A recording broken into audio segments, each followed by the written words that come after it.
मजा नहीं आ रहा है। मगर मेरी इस बात पर जरा सोचिए, मेरी इस बात पर सोचिए, अगर इसमें सच्चाई है तो आप मेरा साथ दीजिए। अगर आपको लगता है कि असदुद्दीन ओवैसी लफ्फाजी कर रहा है तो आप उसको मुस्तरद कर दीजिए। मगर मेरा मानना यह है कि आप अपने वोट से, अपनी समाजी सूझबूझ से, अपने असर और रसूख से आप अपने नुमाइंदों को कामयाब कर सकते।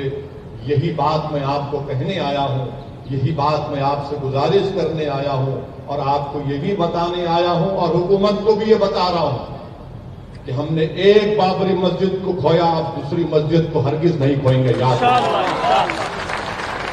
तुमने मक्कारी और अय्यारी से इंसाफ का कत्ल करके तुमने हमारी मस्जिद को हमसे छीना, आप दूसरी मस्जिद नहीं छीन पाओगे। याद रखो।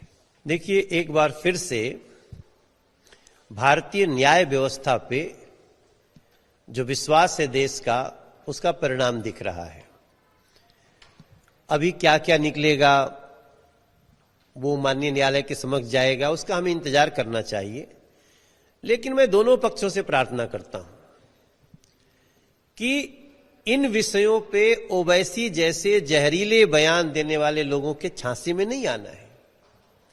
ये देश हमारा है जी, हिंदू, मुस्लिम, सिख, ईसाई, बौद्ध, जैन जो हमारे देश के वासी हैं। आजादी के बाद जो व्यवस्था बनी, तो जहां विवाद खड़ा हो रहा है माननीय न्यायालय है। जब न्यायालय का विरोध करने के लिए कुछ लोग खड़े हो गए तो उसी दिन पता चल गया कि जो लोग आरोप लगा रहे हैं कि ये मंदिर है, तो उनकी बात ज्यादा प्रामाणिकता से दिखने लगती है, उनकी पुष्टि होती है।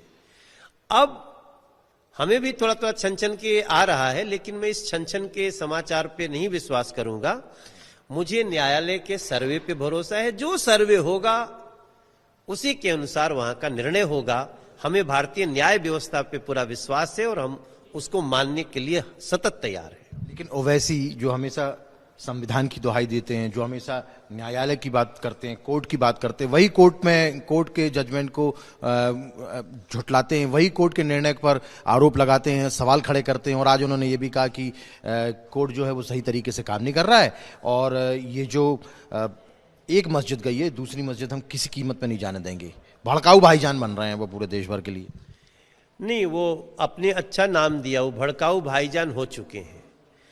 उनको ऐसा लगता है कि उनकी राजनीति का आधार स्तंभ ही भड़काऊपना है, कौमी एकता को डिस्टर्ब करना है। तो ओवैसी जी को ये पता होना चाहिए कि आप ऐसा करके इतिहास में अपने नाम को दागदार बना रहे हैं। इस देश की संसद में आप बैठते हैं, संविधान की शपथ लेते हैं, देश की संप्रभुता, एकता, अखंडता की अक्षुणता की रक्षा करने का शपथ लेते हैं।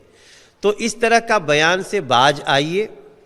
और मैं माननीय न्यायालय से भी बोलना चाहता हूं कि किसी भी व्यक्ति के इस तरह से लगातार न्यायालय को चुनौती देने वाले बयानों को बर्दाश्त नहीं करना चाहिए।